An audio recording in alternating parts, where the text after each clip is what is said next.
Манай Ариусахуйн ГҮМҮДА нэвтрүүлгийн шинэ дугаар эхэлж байна. Манай өнөөдрийн нэвтрүүлэг Монголын Бурхны шашинтны төв Гандан Тэрчинлийн хийдийн дүүнхэр татсангаас та бүхэнд хүрч байна. Манай өнөөдрийн нэвтрүүлгийн зочноор Азтай Савар төрийн бус байгууллагын тэргүүн Зориглон оролцохоор Зориглон ирээд байна. Ингээд танд өнөөдрийн мэндийг төвшүүлье. Танд өнөөдрийн мэнд хүргэе. За ингээд өнөөдрийн Ариусахуйн ГҮМҮДА нэвтрүүлгийг үзэж байгаа үзэгчдээ өнөөдрийн мэнд хүргэе. Тэгэхээр Азтай Савар гэж одоо ийм төрийн бус байгууллага энэ байгууллагынхаа тухай та товч танилцуулна уу? Манай байгууллаганд анх 2012 онд төрийн сайхалт зураач саран цэцэрлэгэн сайн ажиллагаар байгуулагдчихсэн. Тэгээд яг идэвхтэй үйл ажиллагаа явуулаад 4 жил орчим болж байна. Тэгэхээр Азтай Савар гэдэг нэрээ тайлбарлавал юу гэж тайлбарлах вэ? Нохой муур гэдэг нэг хоёр амтан байгаа. Тэгээ хоёлаа савартай. Тэгээ нэг Монгол улс чинь ингээд бусад дархан цаастай амтангууд нь хуультай байдаг.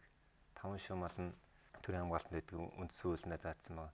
Яг нохой муур гэдэг нэг хоёр амтан энэ их том хотчлтын нөхцөл байдлаас үүсээд хитрхи их хаягдаад зовж ингэж гудамж нь гарч байгаа. Тэгээд тэр хоёроо төлөөлүүлээд савраар нь төлөөлүүлж ийм нэр өгсөн тийм ээ.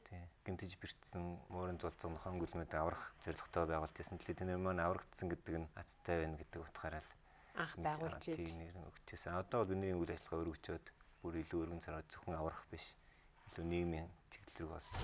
Тэгэхээр Монгол улсад нар бүтэн хэрдсэн жил бол 1997 оны 3 сар байсан. Тэр үеэр манай одоо киноны нэрт найруулагч Дор Чандын Төрмөх Нохойн орон гэж бүрэн хэмжээний баримтат уран сайхны кино хийж энэ кино бол дэлхийн олон орны одоо киноны шилдэг киногоор ингэж шалгарч ингэж явж исэн. Тэгээд төр мөхтэй би Пусаны кино наадмын үеэр таарлаад ингээд энэ киног үзээд гадаадынхын чамаас юу гэж их асууж яана гэж ингэж асуухад. Танаа Монгол одоо болтол гудамжиндаа нохоогоо бууддаг юм уу гэж их асуудаг. Тэгээд энэ зэрлэг балмад явдалд их цочирддаг юм байлээ. Гадны хүмүүс гэж ингэж ярьж ирсэн санагдаж байна.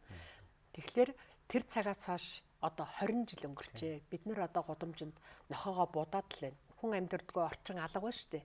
Тэнд л одоо нохоогоо бид нэр хүүхдүүдийнхээ нүдэн дээр, хөрштийнхөө нүдэн дээр, жирэмсэн хүмүүсийнхээ нүдэн дээр будж идэг энэ харгас явдал тийм ээ. Энийг зохицуулах арга байд юм уу? Гудамжны хомруудыг аваад Төв аймагт үл хашаа шин түрээслээд 60-70 гүлэг аваад тэрийг өнөр айгүй их олон гүлэг авчлаа гэж бодсон. Тэгсэн чинь цаана хэдэн мянган гүлэг дахиад төрөөд одоо бид нэр тааралдаагүй тий. Үзэхлээр бид нар бол юу ч хийгээгүй юм шиг л санагдаж байгаа байхгүй. Ер нь энэс өөр ямар гарч байгааг судлаад бас гадныхаа гадаад байгаа найзуудаасаас зөвлөлтөөд судлуулад ингэсэн чинь өсөөл нь гадны орнууд бол энэ SPA буюу үржил хаах мэс ажилбарыг л маш их эцдүүд хийлэгдэж байна л та. Тэгээ одоо манай монголч нэг аялал жуулчлалаа хөгжүүлнэ гэдэг манай байгууллагын 700 гэхэл 10 гаруй гадны жуулчд хандж байгаа хөөх. Бид нэр ингээд өглөө нэг зугаалгаа сэлтаад явж итэл нүдэндээ нохоо бууд чинь ямар аимшигтай юм бэ тий. Магадгүй дараа удаа тэр хүмүүс ирэхгүй ч гэх юм уу. Ийм сөрөг хандлагуудыг одоо тэр үржил хаах мэс ажилбар дээр нь эзний хариуцлага энэ хоёр юм л ер нь маш сайн л тэр одоо буудлыг зогсооход нэмэр болох юм байна гэж харсан л та. Та тэгээд энэ асуудлаараа одоо өөр хүмүүст хандж ирсэн үү? Танаа төрийн бус байгууллага зөвхөн ийм ажил хийгээл ингээл яана гээл яваад байдаг юм уу? Энэ нэг нохомод хижээх журам гэдэг энэ нэг асуудал ялангуяа нийслэлийн хүрээнд бол тийм. Энэ асуудлыг зайлшгүй шинжлэх хэрэгтэй. Манай эзний хариуцлага гэдэг юм гаднаас ингээл аюу гой үнэтэй ховор нохоо орж ирээд нэг 2-3 жилийн дараа ихтэл Монголд үнэгүй болсон гудамжаар ингээл зовцсон юм чинь тий. Тэгэхээр энэ асуудал бол ерөөсөө эзний цэвэр хариуцлагын асуудал болж байгаа юм л та. Бид нэр энэ нийслэл рүү энэ 2013 оноос хойш бол байнга л журмыг шинжлэх хэрэгтэй юм байна. Энэ СП хөтөлбөр рүү анхаарал тавиач. Тэгээ эзний хариуцлагыг чангалаач гэдэг өсөлтөд зөндөө тавьчихсан л та. Тэг яг аз уулж гэх юм уу одоо энэ удаагийн удирдлага маань шинээр саний нийслэлийн удирдлага маань бидний тэр санаа ажиллагааг бас дэмжиж тэгээ энэ бас манай өдөө сүндэд сургуулийн багш нар зарим хувийн мал эмнэлгүүдийн эмчтний санаачлагаар ингээд 2 дүүрэгт ямарчсан туршилтанд тийм журмаар СП хөтөлбөр явуулж эхлэх гэж байгаа шиг байна. Тэгээд тэнд бас бид нар их баяртай байгаа. SP хөтөлбөр гэдэг маань бол одоо охин нохойг үржлийн зогсоох мэс ажиллабар хийхийг хэлж байна тийм үү? Жижиг төрлийн мэс ажиллабар ерөөсөн хүмүүс ингэж болоод байдیں۔ Ялангуяа одоо зарим нэг сүсгтэй хүмүүс гэх юм уу тий. Одоо нохооны савын боож үржлийн зогсооно гэхлээр нь бол байгалийн жамыг зөрчиж байгаа, бухарны өв зөрчиж байгаа одоо нүгэл мэгийн байгалийн жамыг зөрчиж гин гэсэн тийм хандлага. Нөгөө талаас нь харах юм бол энэ маань маш олон амтан гудамжинд гарч хөлдөж, өсөж, машин дайруулж тий. Буудуулж өгөх аюулаас аварж байгаа том буян болж байгаа байхгүй. 70 огт шинийг суугаалыг харж ирсэн юм л та. Одоо бидний гол дэлхийд төрж амьдарч байгаа гол зорилго бол тий. Бус амьтдыг хайрлах, нэгүүлсэх. Бүр болдгоо махад ядч тэрний битгий зовоогооч гэсэн тий. Тэр жишээ нь яг л одоо миний энэ зориод байгаа энэ асуудал дээр нэг нийлж байгаа байхгүй сан. Эцэг хариуцлагагүй байхад бас маш олон одоо тийм залбирсан нохойч нь өөрөө зовж явна, өлсөж явна. Тэгээд хүн хямрдахтай адилхан тэр амьтдын чинь сэтгэл бас хямарч байгаа тийм ээ.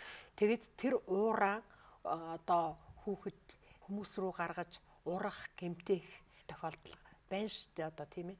Харин зүгээр хоол өгөхгүй би нэг хаяа ингэж удам дээр явж нэг нохойд хоол өгөх гээд очиход цогтоод байдаг. Тэр ихэнх одоо гэмтлийн имлийн тайлангаас ингээ харж байгаад чинь нодлон гэхэд 3300 орчим хүн гэмтлийн имлэлд хандсан байна нохоо мөртэй холбоотойгоор. Тэгэхээр тэрний бар 95% дандаа эзэнтэй нохоноос гэмтчихсэн байна тийм үү? Тийм. Тэгэхээр энэ гудамжин нохоо бол аль болох төрөхэд хүнээс цутаагаал ингээл явж идэг юмт. Яг тэр ихтэй хүн лүү дайрсан одоо халтсан тохиолдлууд бол эзэнтэй нохтод. Тэр эзний буруу бас хүмүүжил нөөл эзний хариуцлага явж байгаа байхгүй. Нэг охин нохой гэхэд одоо үржлийнхээ насны явцад хэд болж үрждэг юм бэ? Тэр Америкийн SPUSA гэдэг байгууллагын судалгаагаар нэг хос нохой одоо SP хэлээгүй нохой 5 жилийн дараа хэд геометри профессор 67000 нохой болчихлоо. 67000 нохой болчихлоо. Геометри профессор яг тэгэхээр эн чинь 100-аар үржихэд л 2012 гээл дараагийн хавар нь намар нь дахиад үржилт авах. Дахиад 6-аар үржинэ. Тэгээ нөгөө гүлгнүүд нь дахиад 100-аар үржинэ гэдэг ингээс геометри профессор явчихдаг. Үржиж яадаг байх тийм ээ. Одоо чинь 10 нохой гэхдээ тэр чинь нэг удаан төлөлтөө 60 нохой. Тэгэхээр цаашаа дараагийн хавар нь гэхэд дахиад 60-аар үржинэ гэл явчихж байгаа. Тэгэд ийм олон болдог тийм ээ. Нэг нохойд л SP хийхэд хэдэн мянган гөлөг аврагдах боломжтой байна гэсэн үг байхгүй. За 90 нохойг бол бид нар агталчихна тийм үү? Одоо засна гэсэн үг байна тийм ээ.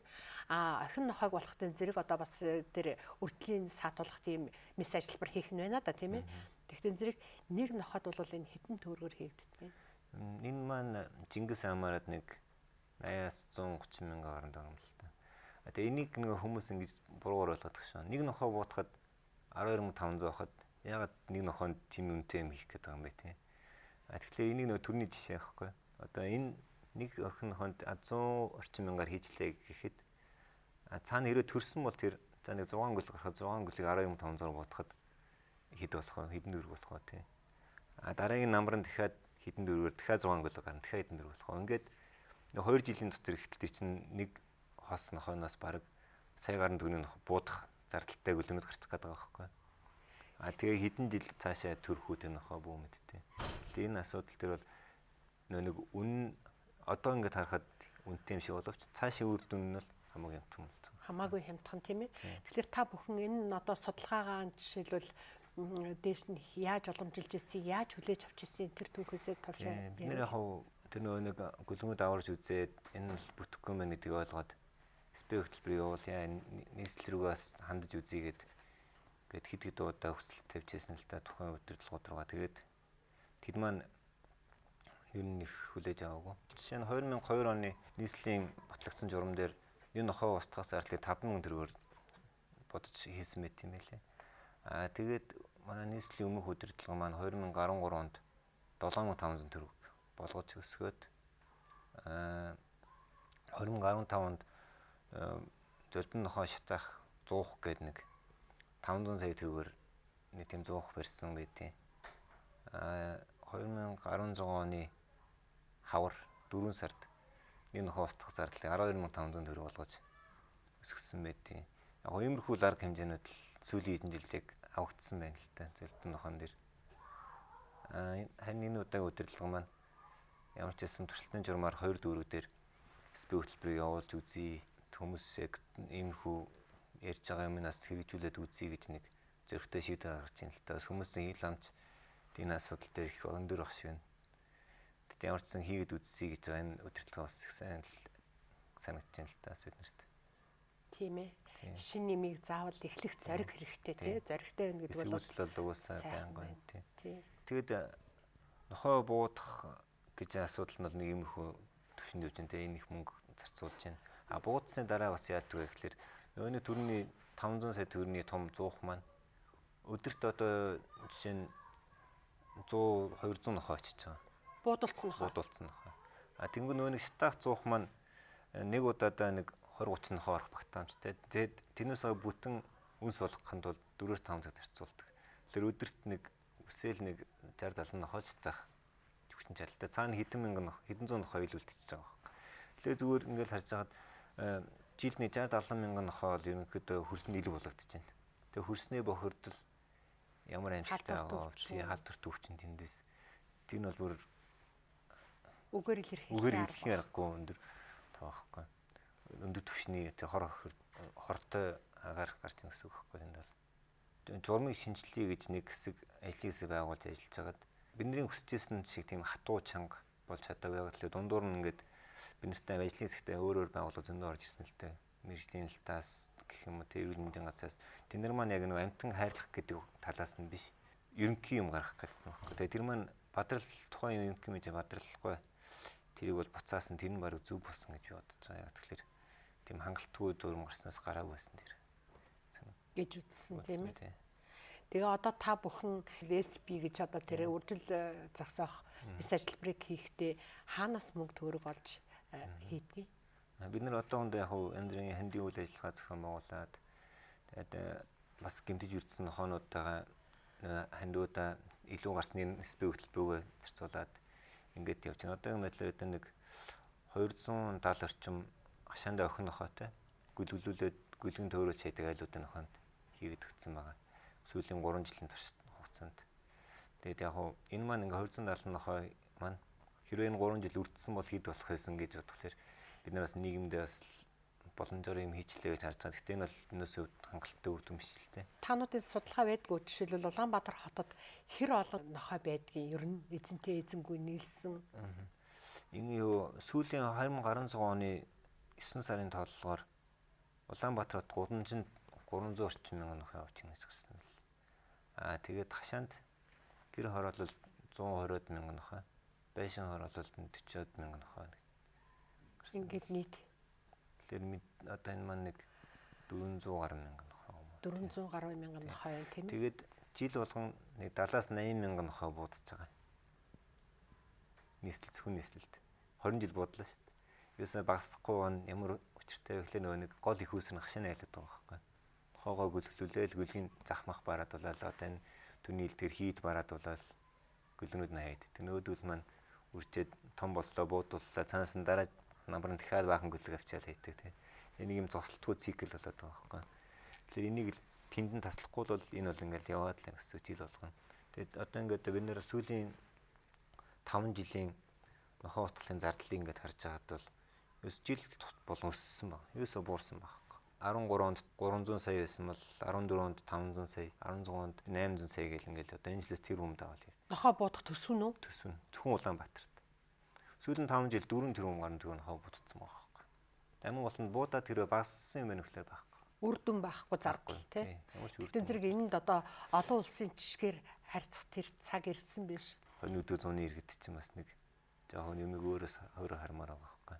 Зарим нэг манай хүмүүс маань одоо ингээд жишээ нь гандын хід сүсгэлээл явж яадаг те цагаан сараар ном зомоо засал маслаа хийлгдэг. Тэгсэн мөртлөөс хашаандаа нохойгоо хөдөлгүүлчихэд гүлгэн төөрөж яах тэрээс юм боддгоо. Одоо ямар ч шашин байсан те ер нь бүгдээрээ л нэг үсгэн тухай ярьж яадаг. Тэр тийм одоо сүсэг бишрэлтэй бол бас тэрийг өөрөө дагаад энэ амтандаа хайрлах хайраа бас давхар гаргаж байгаа хэрэгтэй. Тэгээд зөвхөн тухайхаа өөр хостелын хөдөлгөөнөөр шишинд хандах биш те.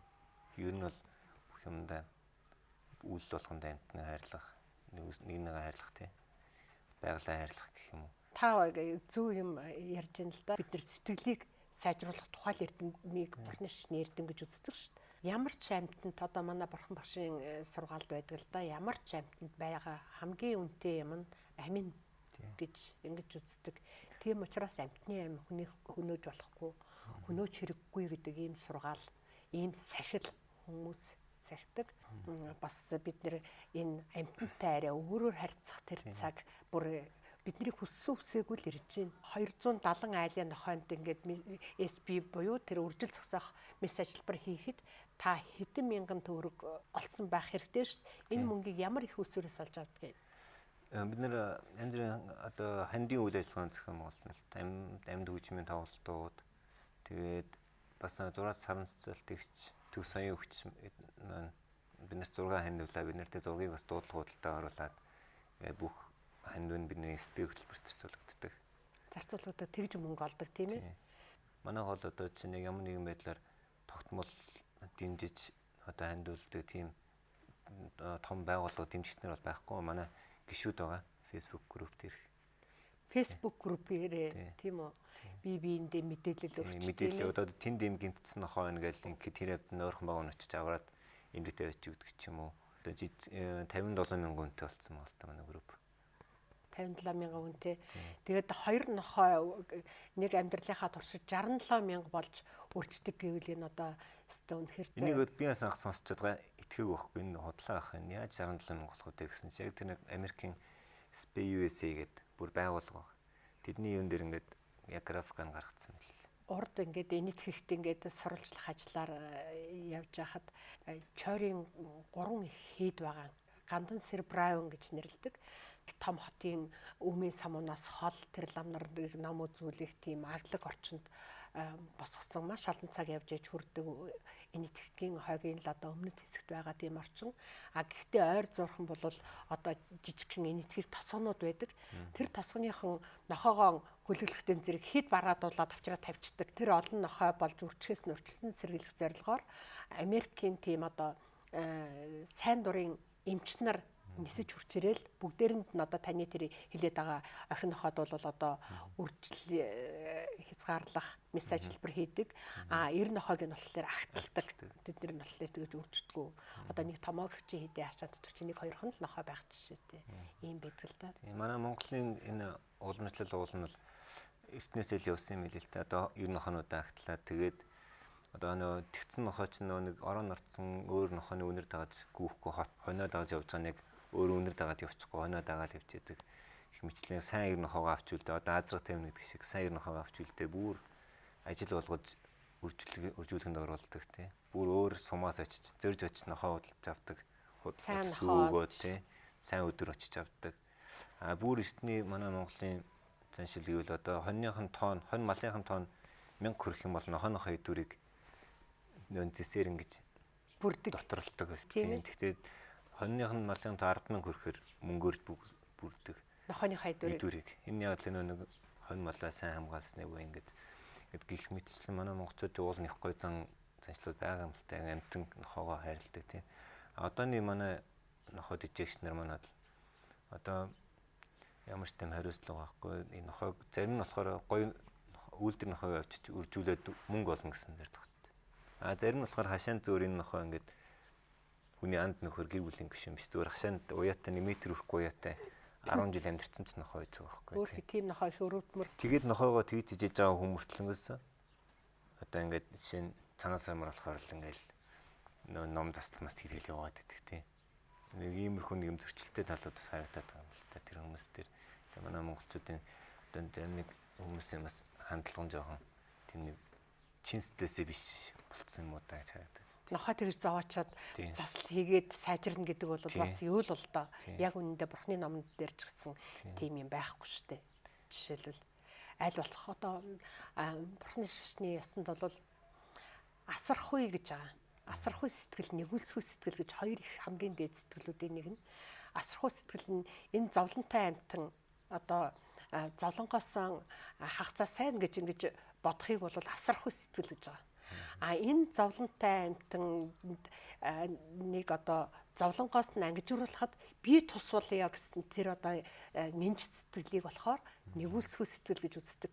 Тэгтэн зэрэг одоо тийм дээд бодийн хотгийн тэр нинж сэтгэл одоо төрдгөө маа гэхэд ядаж тэр нинж сэтгэлийн одоо тийм илэрхийлэл болсон энэ зовлонтой амьтанд бие тусалъя гэдэг тэр сэтгэл бол одоо хүн болгонд л байж аж бид нэр өөрснийгөө бурхны шашинтан гэж ингэж үзэх хэрэгтэй байх л та. Манай Ариусахуйн ГҮМҮДА нэвтрүүлэг бол нэг юм хүнд сэдвэр байдаг юм уу нэг юм нэвтрүүлэг хийдгүү. Гэхдээ энэ бол одоо зайлшгүй сэтгэл эмзэглүүлсэн асуудал учраас би таныг сурч явж байгаа. Тэстэ нэг Facebook гэдгээр чинь хайж авчиж ингэж олж нэвтрүүлэгтээ өнөөдөр урьж оруулж байгаа. Тэгээ монголчуудын тэр нэг юм сэтгэлийн нинж чанар бол маш олон зүйл дээр харагдж идэг л да. Жишээлбэл ертөнцийн 3 хөрхний нэг нь болохоор гөлөг байдаг. Хүүхэд унаг гөлөг 3 ертөнцийн 3 хөрхөн гэж ингэж хэлдэг тийм ээ. Одоо би нохотой бол яг гэх юм бол миний буйныг манаарэ гэж би одоо буянтай хүн биш үү тийм үү. Тэгэхээр миний буйныг мануулах гэж ингэж нохоогоо авчирдаг. Гэр бүлийн гишүүн болгоод нэр өгөөд тэрнээс монголчууд бол мууранд нэр өгдөг тийм мууранд нэр өгдөг муужгаа гэдэг ногооно гэдэг өөр нэр вэ тийм үү мууранд чинь сайн хотож махан нохоо ингээд өнгөрөхтэн зэрэг нохой бол хүний төрөлд хамгийн ойрхон амьтан гэж үздэг юм л шүү дээ тийм хүний өмнөх төрөл гэж үздэг тэгээд нохой хүн болоход буйн нь хүрдгүй юм байна л да тэгээд тэрний илэрхийлэл нь болохоор сүүл нь байдаг тийм учраас сүүлийн одоо тайрч дэрлүүлээд аманд нь шар тас хийгээд одоо хүний төрөл рүүгээ ингээ явахт нь ингээ боллоо гэж ингэж домондог. Одоо ийм сайхан уламжлал бидэнд байж нохоогоо авчирчаад заавал сүйд олоологдог тийм ээ. Өнөө будны шишнээр л ингэдэг юм байл. Амтан гэвэ хайрлж нэгүсэж чаддгүй юм хэрэг битгий зовоо гэдэг тийм. Нохоогоо гөлглүүлээд зах бараад бол цаад өөртөө санаа намарчдаг. Нөгөө яг цаана тэнцээ тэр жоохон гөлөнд яаж зовоод цааш ямар хөвтөвлөнтэй өчирж байгаа нь юусо тодорхой биш тийм. Энэ асуудлууд яаж зохицуулах ганц арга нь гэвэл одоо ерөөсөн энэ үйлчлэх ах мэс ажилбар буюу спэм ман байгаа юм л та. Гудамж нь хийж байгаа гөлгөнүүдийг хүүхдүүд яаж харж ийн гэхээр энэ зүгээр нэг юм гудамж нь явж байгаа хийсэж байгаа цаасны хогтой адилхан харж байгаа байхгүй. Нэг удаа өөр юм тохиолгож нэг жоохон гөлгийг хүүхдүүд зодоод хөлийг хуглаад нахшаа будчихсан нэм будгаа хайд явцсан ногоон будгаар ингээд битүү будаад хайцсан төмрийн будгаар. Тийм гөлөг нэр аварч ирсэн байхгүй. Тэр энэ маань юу харуулж байна гэхээр бид нарын нөгөө нэг монголчуудын хуучин гоё амтан хайрладаг тийм энэ сэтгэлгээ маань байхгүй болцсон тий одоо ингээд өөсөө хүүхдийн тэр хөөрхөн тэм зан чанар биш ээ тий тэр яаж тэгж тэр амтан дэж буудаж гар хөлн хугалж чадчихна гэдэг бид нэр бодоод болохгүй байхгүй. Тэгээ сүсэг бишрлээ зөв юм дээр гаргаач тий дээр нь хариуцлагатай эзний хариуцлага гэдэг хариуцлагатай байгаач хариуцлагаа дагаад нохоо мөрөө үржүүлэхээ багасгаач гэдэг л гол хэлэх гэж байгаа санаа маань. Шишний үднээс нь хэлэх юм бол тийм их гөлөглүүлээд төөрүүлж хайж байгаа зах бараадуулж гиснэн зах бараадуулж хайж байгаа ч гэсэн тэр эзэнд бол дараа нь ямар нэгэн байдлаар одоо нөгөө карма гэдэг нь эрхэл байлгүйтэй л гэж боддоо шүү дээ. Үйл өөр нь хийсэн бол боловсрах ёстой тийм энэ бол одоо тийм хүний сайхан сэтгэлтэй дандаа харш ядал тийм харш болгоныг л одоо нүгэл гэж байгаа. Тийм нүгэл болно. Одоо би ч өөрөө энэ нөхөдөө будны шинэ хөндлөж явдаг гэхдээ ядгалтай. Тэгээ ер нь бос шашны номуудыг бол инкэд нь судалж сонирхож уншижсэн. Тэгээд яг ямар ч тиймэрхүү тохиолдлуудыг ахлаар дотроос ингээл яваад тийм өлегтэй өрд нь хөрөхгүй л ахтаа л гэж хараад боддتي. Тийш би хүнтэй яаж харьцаж гэн байгаль дэлхийн амьтантай яаж харьцаж гэн би тэр чинээгээрэн одоо хүндгэлтэй сайн сайхан харьцах тусмаа би өөрөө илүү өндөр дээд эрхэм миний өөрийгөө хүндлэх хүндэл маань үнэтэй болж ингэж эхэлдэг баха гэж би ингэж боддتي.